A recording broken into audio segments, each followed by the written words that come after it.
Yes, guys, we're back for episode 18 of the Fulham career mode. In today's episode, we've got 6 massive games. I thought I'd do 6 games for a change and just call it a fancy title like 6 game special or 6 game spectacular. So, it's not really spectacular, it's just 6 games of FIFA which you're watching me play. But yeah, still, we've got them. And in the first game episode, we've got a very, very strong Wolves team. I believe beat us last time. I know that's not really much saying it, but yeah, I think they beat us last time. They might have scored towards end of game. But yeah, we've got a game against Wolves at Craven Cottage. We've got the Tifo. I believe it's Ivan Cavallero, something like that. I'm not sure whether be a Tifo Cavallero. I know he's decent, but still. I've got the team. We've got Rodak in goal. The back four of Tete, Adarabioyo, Tanganga and Gavardio. Then we've got Sessegnon and Harrison Reed as the holding midfielders. And Demir, Anguissa, Kennedy and Sadiq as the front four. So that's how the team lines up. And yeah, we'll hopefully get a good result against Wolves. But in the 7th minute of the game, we make a good challenge from Tanganga, but Neto wins the ball back, crosses it in, and hey Dara, very, very good finish. Adarabioyo, why do I still play him? Honestly, I don't know. I couldn't play Anthony Robinson because he was tired, but still, nowhere near it, and just I couldn't really do anything about it. I'm not sure about that face on his character. That's definitely not what Haydara looks like in real life, but still, Wolves go 1-0 up. And again, Neto forces a phenomenal save from Rodak. Very, very good save from the Slovakian, and he definitely keeps in the game there. Very good goalkeeping from Rodak. But right before half-time, we play the ball to Demir. Aït-Nouri intercepts it, and Stefan and Saiss get really lucky there. Good defending from Saiss in the end, as Wolves really escaped with one there. Honestly, very, very unfortunate we couldn't quite score there. But that was the last action for the first half. But in the 65th minute, Mitrovic gets past Neves. But honestly, I know you might say that's far out for him to score. But usually, like, I'd expect him to do a little bit better there. But we do bring on Cavani and Cavallero to try and change the game. I know you might say, why bring on a 56-pace, 80-year-old striker? But I need to play him, to be honest. But Stefan again, look at him. He's really dodgy with his feet. But we do play it back to Demir and Zambo Anguissa. What a finish. Save that, Stefan. 87th minute, and the fans go wild. Zambo Anguissa goes wild. It's a very good finish, isn't it? Big Zambo Anguissa scores a very, very good goal. He does put a bit of pressure on the goalkeeper Cavani, so it was worth showing the substitution because he did change the game, to be fair. I mean, Stefan and Saiss this game have been absolutely shocking defensively in terms of like passing the ball out from the back. I'm not sure why they've been trying it, but we did get the draw. It's not a bad result really against a very good Wolves side. They're near us in the league, and that little thing, Semedo got booked in the first 10 seconds of the game. I'm not even joking. I passed the ball to Ben Kennedy on the left and he got sent off. Not sent off, sorry, he got booked. So it was quite funny. But probably earliest yellow card I've ever seen. But we do go into the press conference and just positives, really. You can't. They're saying a defeat and a draw, but I don't think it's really bad.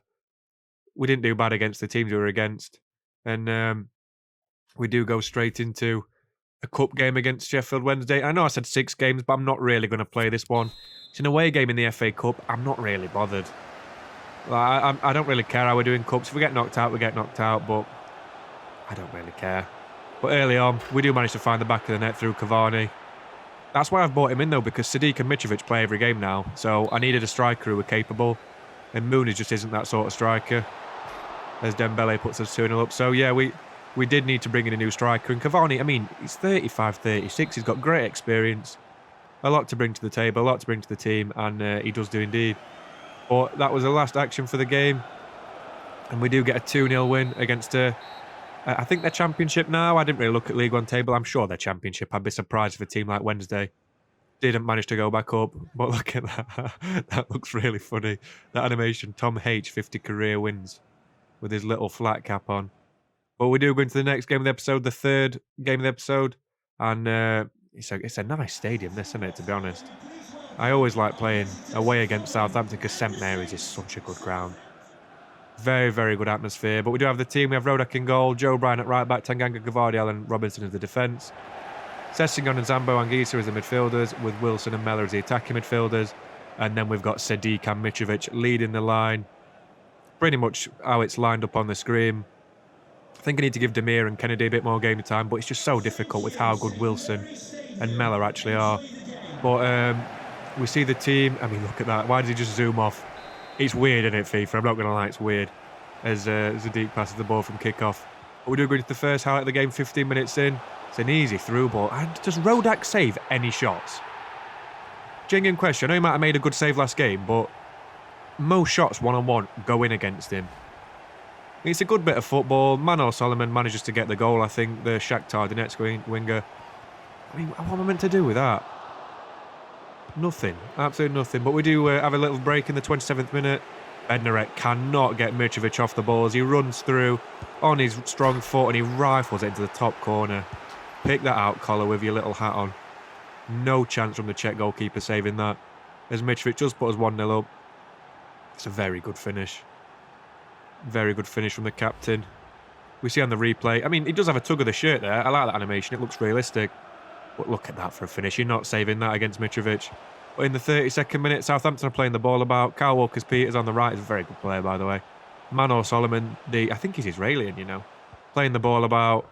Very nice football. I don't know if I can get a ball off him. Correa plays the ball into Ward-Prowse. It's a good finish from Adam Armstrong. Oh, is it Stuart Armstrong or Adam Armstrong? I don't know. They've got the same name, so I can't tell. Stuart Armstrong is ginger. But that was the last action of the first half, and we got 2-1 behind. I mean, what can you do? Nothing I can really do to stop that. But then again, early in the second half, Zambo Anguissa has an effort. It's a good save from Collar.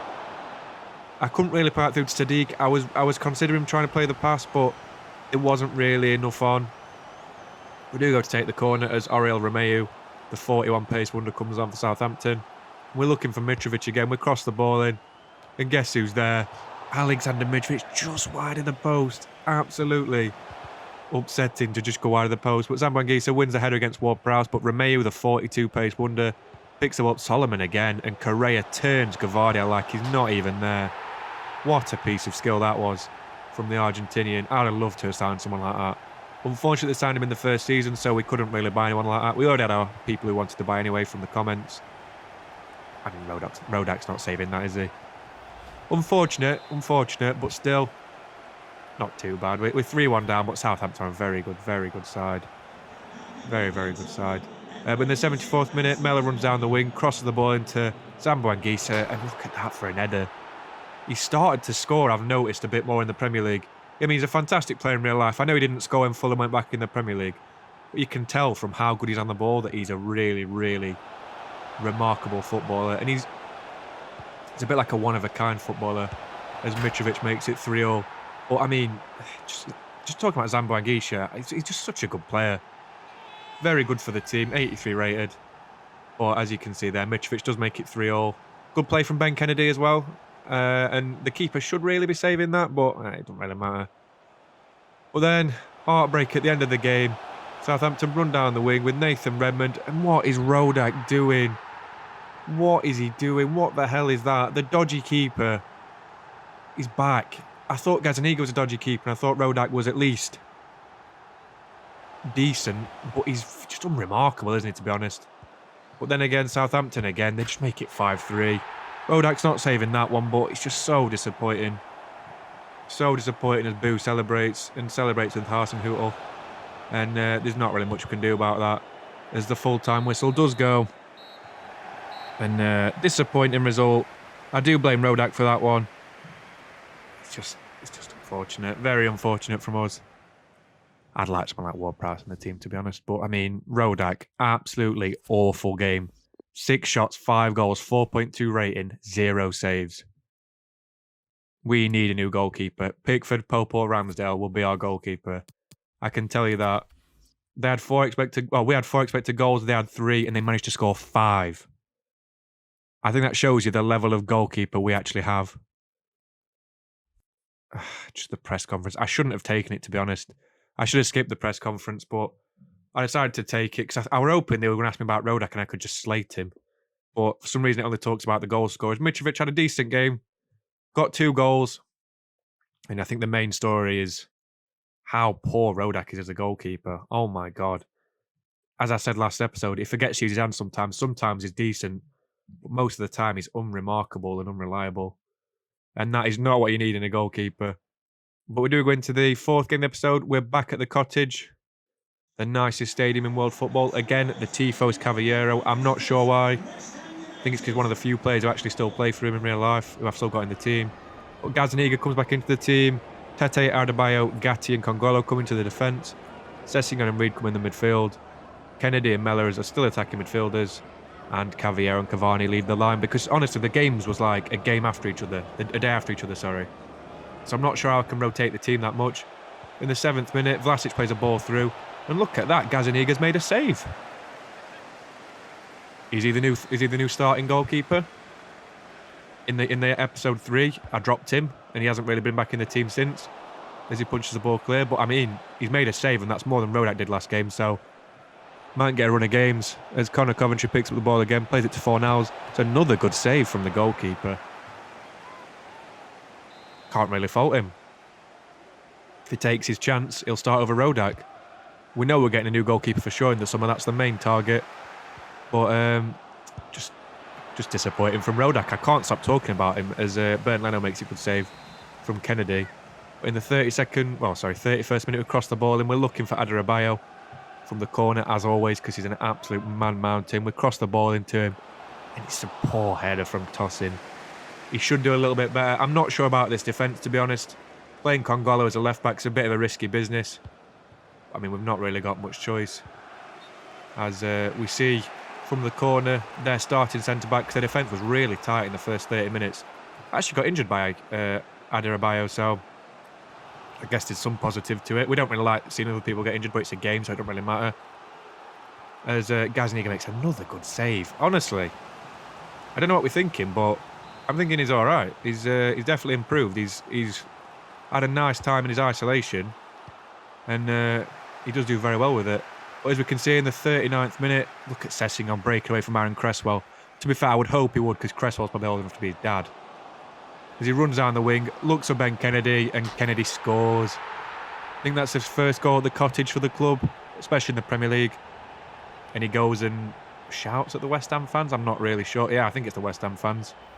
The exhibit background, not very happy. It's very, very good play from Ryan Sessegnon. That's why he's fantastic as a central midfielder, because he's a bit wasted as a left-back. But we see Mellor again, absolutely doing Kappa, who's renowned for his strength and pace, down the wing, who plays the ball into Cavallero, plays it into Ben Kennedy again, and it's a good save from the keeper, but Sessegnon this time. So basically from Sessegnon to Kennedy, and then from Kennedy to Sessegnon through the save from Leno. Nice to see as we go 2-0 up. Then Cavani forces a very good save into Leno. I didn't show it after the game, but Leno got a 9.9 rating this game. Absolutely insane rating. We'll look for Adebayo from the corner again. He does win the header, and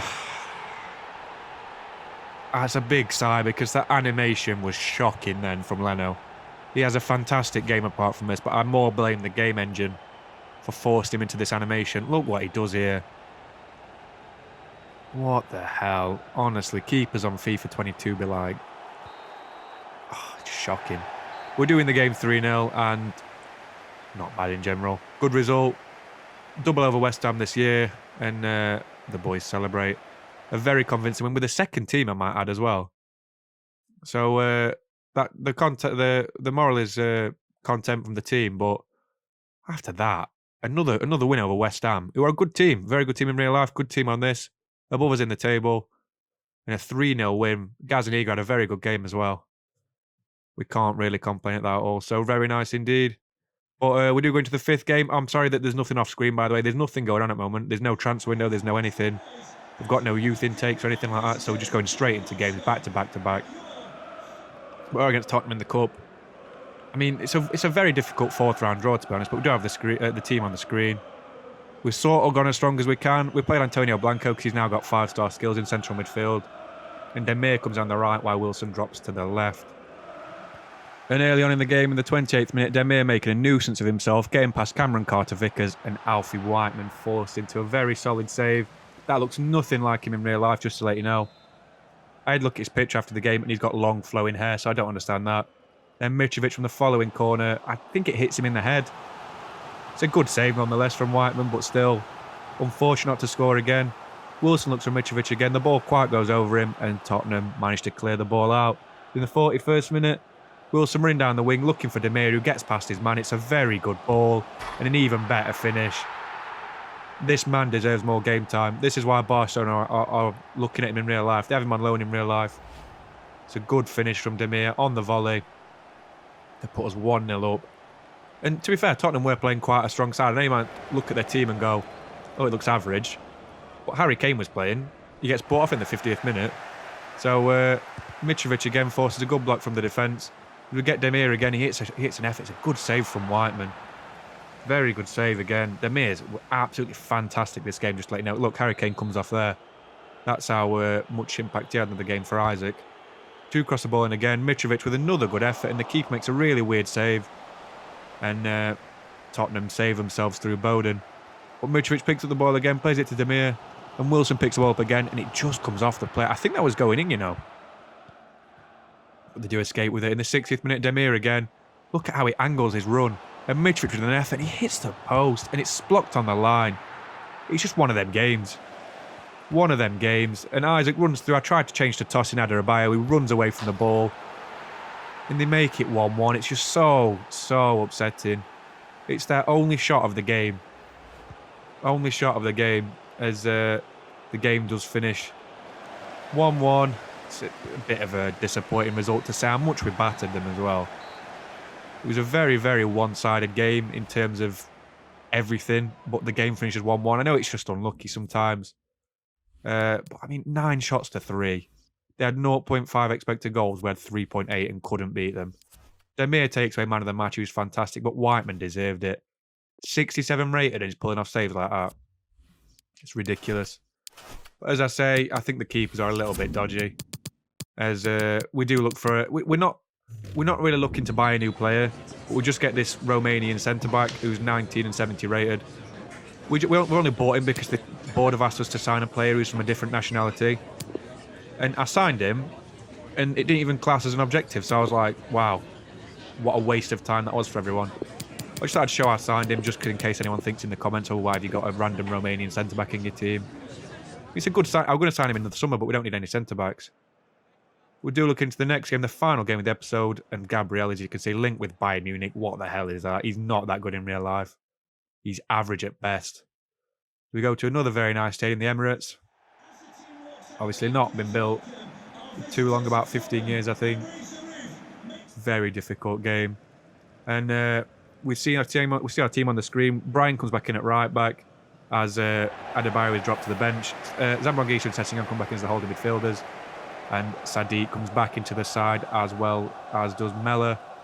It's a strong team on paper. We're playing a 4-2-2-2 again, but obviously I don't know why the game doesn't recognise it.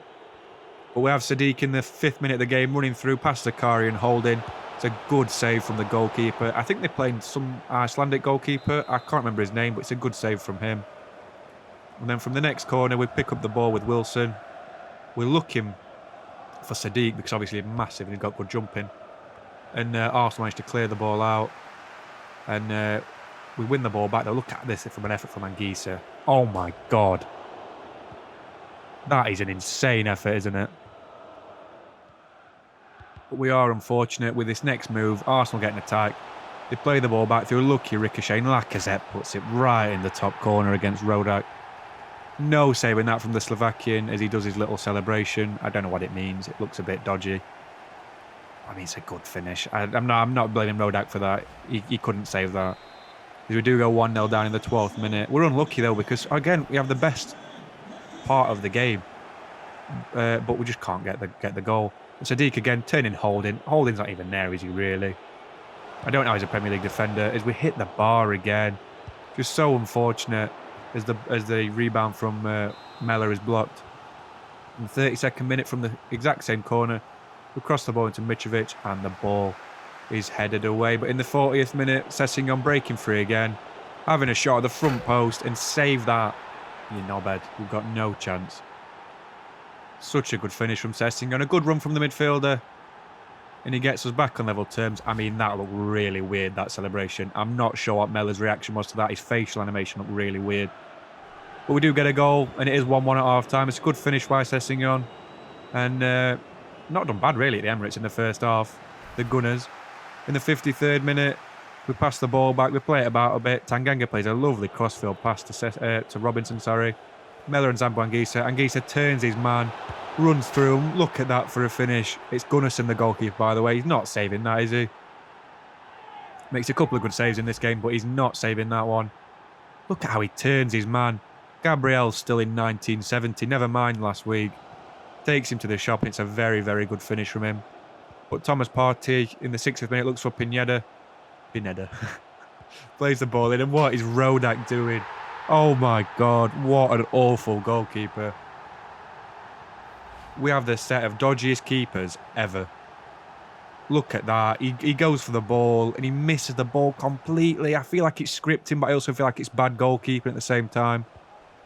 And I'm livid with him. I'm honestly livid with him. But Zakari plays the ball to Jimenez and look at that again. It's a good finish, but he's not saved it again. And I was absolutely raging at this point. I was going absolutely mad. I was so mad at Rodak for conceding every shot he has against him. And that does revolve in him getting substituted. I take him off for Gazaniga match. That's a moment of madness, but I can't blame myself. Rodak will not play again this season because he's a nightmare. But they play the ball through again. They get through the lines, and look at that from a save from Gazaniga. Gazaniga's sort of he's still a dodgy keeper, but he's sort of redeemed himself this episode. As we lose the game 3-2, thanks to Rodak, who will not play for this club again. I promise you, he's not going to play again, and it's just disappointing. I'm going to show the highlight for that, but I just wasn't happy. But that is the end of the episode today, and we take a quick look at the standings in the Premier League. And we are still 14th in the league. We haven't moved. If we'd have beat Arsenal that game, we'd have gone above them into 13th. We're going to try and get a top 10 finish, but I can't really see it. Still just unfortunate. Not far off from Wolves. We accidentally clicked on other leagues. I don't know why, but we look into the next episode. We've got away games in the Cup against Tottenham. We've got a home game against Leicester, an away game against Norwich, and a home game against West Brom, and possibly against Middlesbrough, but we're not sure yet. But thank you for watching. Please like and subscribe, and I'll catch you in the next one. Thank you.